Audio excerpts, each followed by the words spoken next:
میں بیان یہ کر رہا تھا کہ وہ لوگ جو ایمان لائے مکے میں وہ تھے کہ جو یقین کامل پیدا ہوا تو انہوں نے کلمہ شہادت ادا کیا. گویا ایمان پہلے اسلام بعد میں، ٹھیک، لیکن مدینے میں آ کر حالت بدل گئی. اب مار نہیں پڑتی، کبھی کبھی جنگ آ جاتی ہے، کہتے ہیں نکلو اللہ کی راہ میں، ویسے تو مارنی پڑتی نا، لہذا اب صورت بدلنی شروع ہوئی. ایسے لوگ بھی تھے مدنی دور میں بھی جو یقین کامل کے بعد ہی ایمان لاتے تھے اور اسلام لاتے تھے، لیکن ایسے لوگ بھی اب شروع ہو گئے کہ بھئی پورے قبیلے نے فیصلہ کر لیا ہے ایمان لانے کا، چلو تم بھی جاؤ. اب پورا قبیلہ لا رہا ایمان تو کٹنا تو نہیں سوچتے، چلو بھائی. چل کے حضور کے ہاتھ پر بیعت کی، اسلام لے آئے، لیکن کوئی دھوکہ دینے کا ارادہ بھی نہیں ہے، سمجھے نا؟ دل میں یہ نہیں ہے کہ اسلام کی کوئی جڑ کاٹنی ہے، اس طرح کوئی سازش ہے، کوئی دھوکہ ہے، کوئی فریب ہے، یہ نہیں. لیکن مثبت طور پر وہ یقین والی بات بھی ابھی پیدا نہیں ہوئی. بات سمجھ رہے ہیں؟ یہ کیفیت کب شدید ہو گئی؟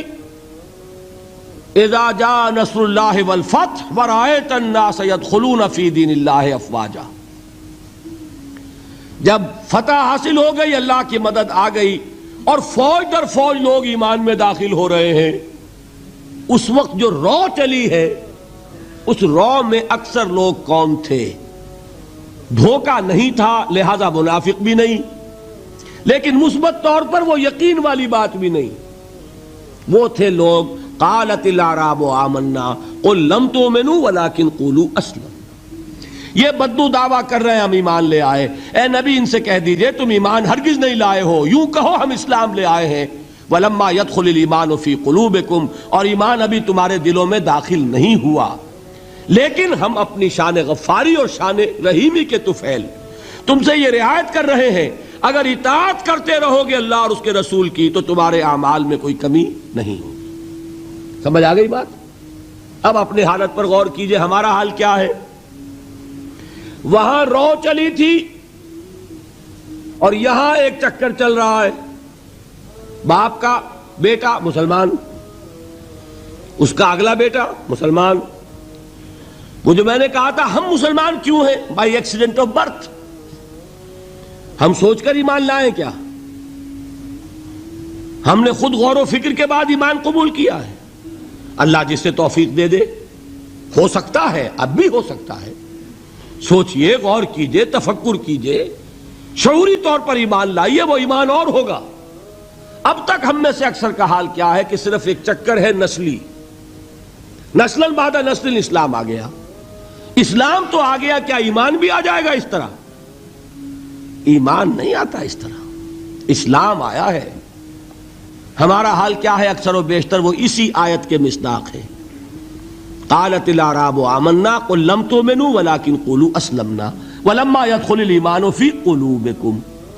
تو بتائیے ہمارے لیے کتنی بڑی نوید ہے یہ، کتنی بڑی خوشخبری ہے یہ کہ اللہ نے یہ وعدہ کر لیا ہے. اگر بات یہ ہوگی کہ جب تک ایمان نہیں ہوگی نہ نماز قبول نہ روزہ قبول، تو ہمارا کوئی مقام پھر تھا؟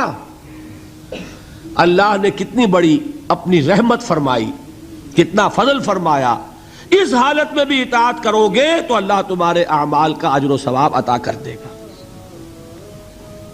اب چوتھی چیز، نوٹ آف کوشن، یہ اطاعت ہونی چاہیے کلی اطاعت، جزوی نہیں.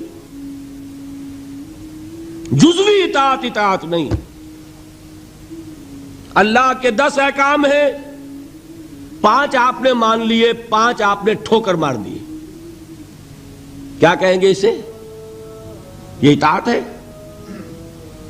سمجھ لیجئے، یہ جزوی اطاعت نہیں.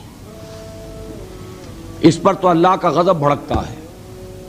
افتؤمنون ببعض الکتاب وتکفرون ببعض. کیا تم ہماری شریعت، ہماری کتاب، ہمارے قانون، اس کے کچھ حصے کو مانتے اور کچھ کو نہیں مانتے؟ فما جزاء من يفعل ذلك منكم الا خزي في الحياة الدنيا ويوم القيامة يردون الى اشد العذاب. جو کوئی بھی یہ طرز عمل اختیار کرے گا اس کی سزا اس کے سوا اور کچھ نہیں ہے کہ دنیا میں انہیں ذلیل و خوار کر دیا جائے اور قیامت کے دن شدید ترین عذاب میں جھونک دیا جائے۔ وَمَا اللَّهُ بِغَافِلٍ عَمَّا تَعْمَلُونَ، اور اللہ غافل اور بے خبر نہیں ہے تمہارے کرتوتوں سے۔ He knows you through and through، وہ جانتا ہے، وہ تو تمہاری نیتوں کو جانتا ہے۔ ان اللہ لا ينظر الى صورکم ولا اموالکم ولکن ينظر الى قلوبکم واعمالکم، اللہ تمہاری صورتوں کو اور تمہارے مالوں کو نہیں دیکھتا، وہ تمہارے دلوں کو اور تمہارے عملوں کو دیکھتا ہے۔